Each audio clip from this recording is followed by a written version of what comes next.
this evening is hosted by the good people at Brains. If we can have a hand for Brains Brewery, please, for hosting it this evening. Thank you very much.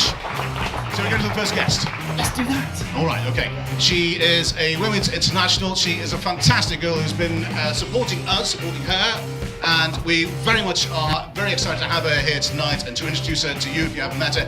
Please welcome to EatSleepFootyRepeat, Natasha Harding. Woo! We're very excited to have him. He is, I think in many people's minds, simply the GOAT. The greatest of all time. One of the finest goalkeepers I have ever seen. Even back when I was an Englishman, he was amazing. And he's agreed to come here tonight. We are absolutely blown away to have him here. Neville Southall, everyone.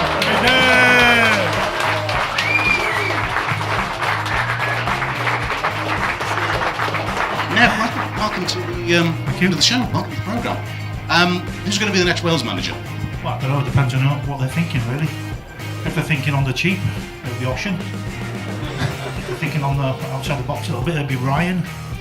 Apart from that, I can't think of anybody else, really. Not Tony Pulis? I don't know whether Tony'd want it, because at the moment there's a few people in the Premier League hanging on by the fingernails. Yeah. Is he going to wait till after end of January to see if he gets another job in the Premier League?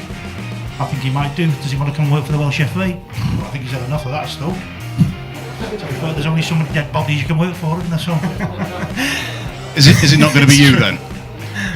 No, it's not going to be you. Your pick for the next Wales manager? My heart says Craig Bellamy, head says Ryan Giggs, who probably will be Ryan Giggs. One for Ryan Giggs and Tim? I'd love to see Craig Bellamy in charge of Austin too. Craig and Ocean London too. I thought that's a hell of a combination. I like that. I was going to say, is Bellamy the favourite in this room? Is there, how are we feeling out there? Carl Robinson. We like Carl Robinson. We do. That's because he gave us an interview. Okay, Tim. Why Carl Robinson?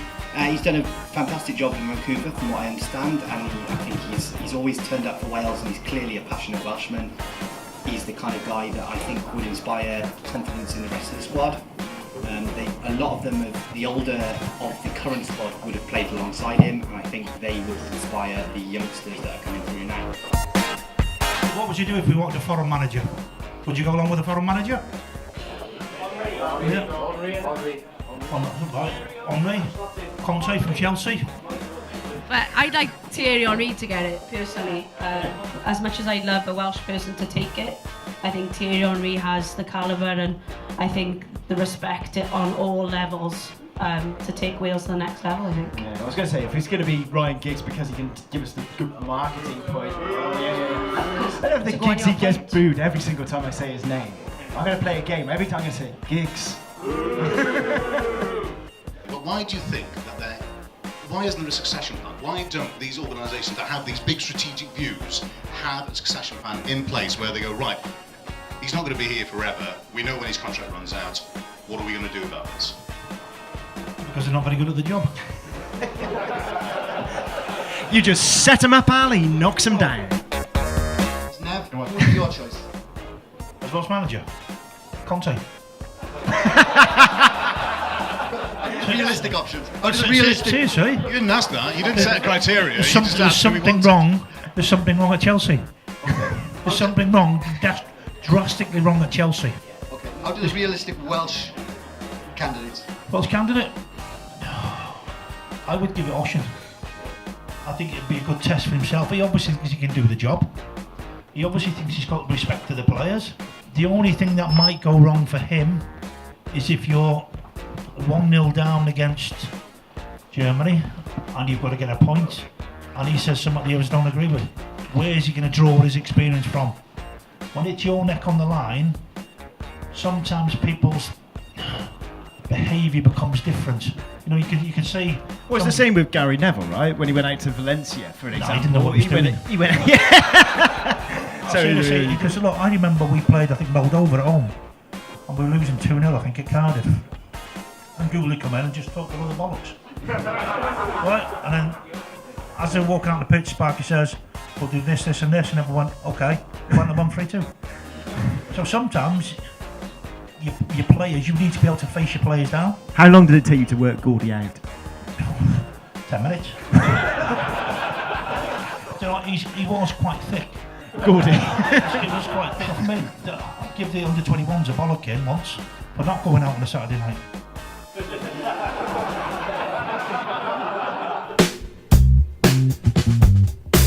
Hi Tash, I'm just interested hearing what you said about our profile now for the women's team. Fantastic to hear that.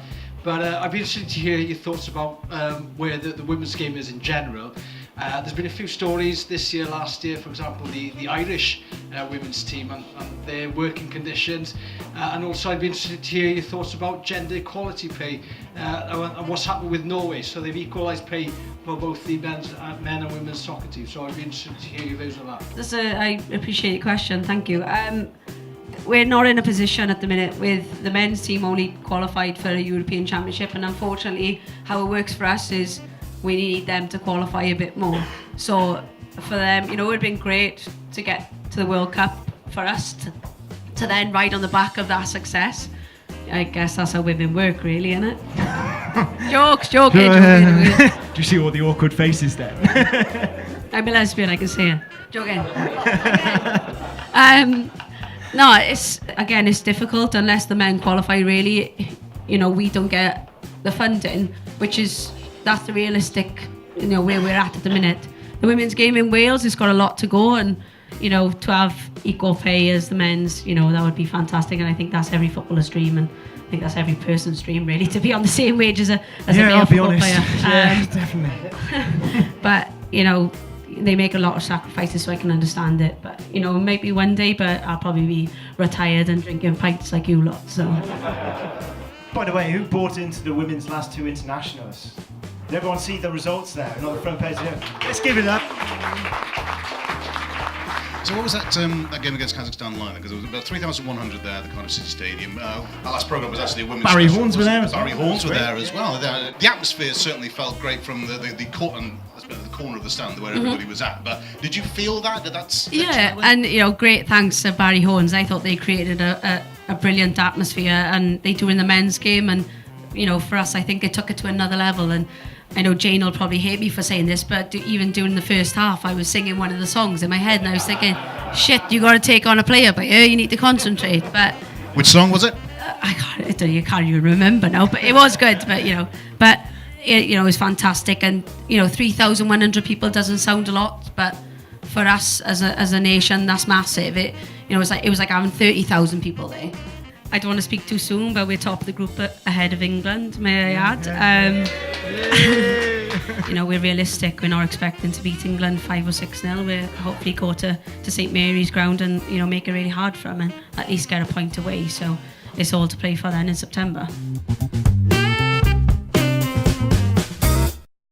We thought we'd start the second half with picking our greatest ever Wales 11 goalkeeper. Should we just get on with it? Should we choose Nev? Should we choose Nev? Yeah, you've got to remember, I've never seen myself play. You're pretty You good. never watched the video? Would you take our word for it that you were pretty good?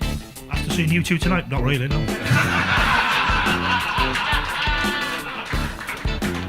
Touche. It's a fair point, isn't it? It's fair. Well, we're overruling you. It's our show. We do the edit. So Neville Southall goes in as the goalkeeper.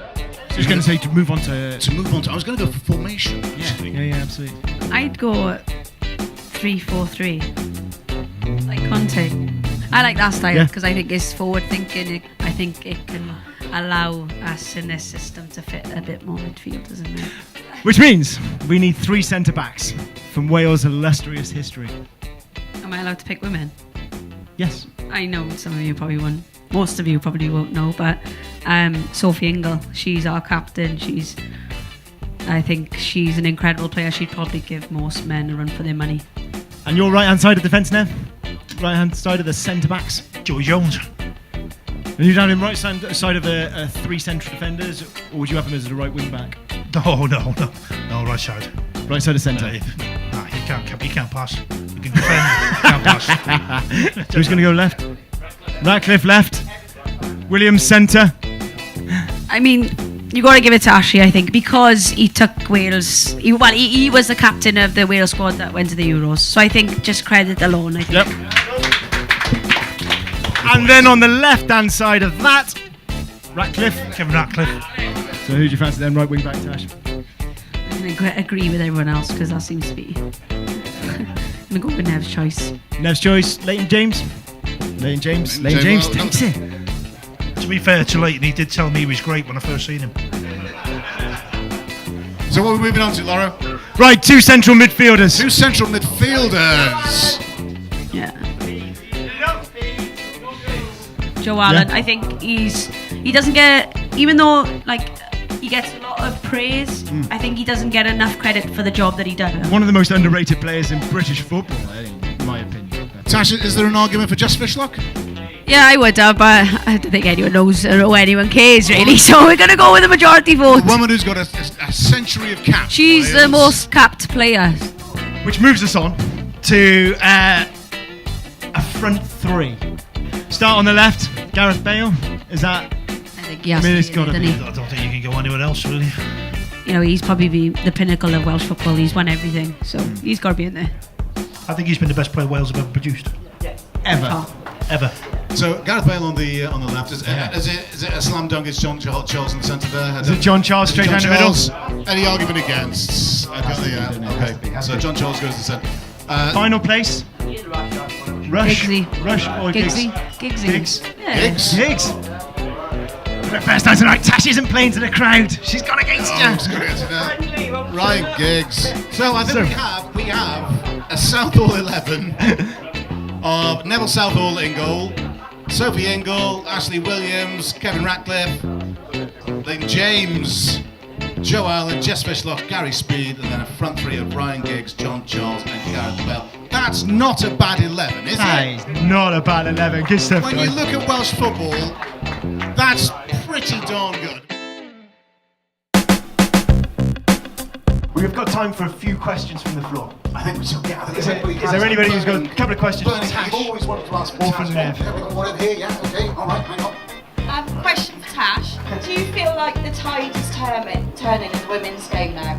Yeah, definitely. I think in this campaign I felt more support from outside because we always believe that we can qualify, and I think Kazakhstan was the first real experience. Everyone around us thought, shit, we could actually qualify here.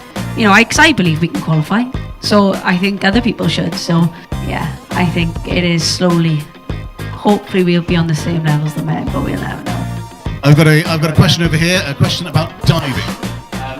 Obviously, we had a new rule come in this year in professional game anyway about retrospective bans and that sort of thing. Do you think we're going far enough?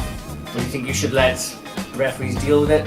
Is it part of the game, or should we look to stamp it out even more? Have you been pulled up recently? Is this what this is about?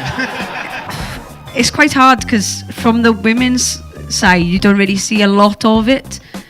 You know, I've dived, I still dive myself. If it means my team getting a penalty, I'll make the most of something. And I think a lot of football players. I'm sorry. You have dived. Yeah. It's like asking. That's like asking, has everyone in this room had a pint tonight? No, it's not. But I think it's a bit of a grey area still. I think if it means that your team is going to win if you make the most of a contact, say. I'm not saying dive without the ball or without a contact. It's different. But if someone comes in and I think I can nick the ball just before them and potentially take the contact, my team's going to get a penalty, I'll do that. If it means that I've got no contact and I'm kind of looking a little bit stupid, then I think that's where I do agree with the retrospective ban. Nev, they didn't dive in your day, did they? No, but football's developed into a profession where the goalies don't dive, but everybody else does.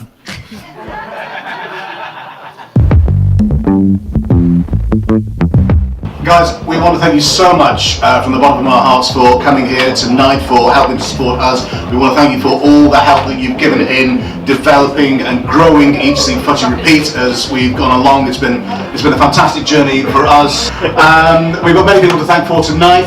We have to thank Brains for hosting. Thank you very much to Brains and to the Yard. Thank you to the 5 people as well. A huge thank you to Natasha Harding and to Neville Southall. from myself and from Lawrence Moore and every other team on EatSleepFootyRepeat, a huge thank you to you guys and good night. Thanks guys.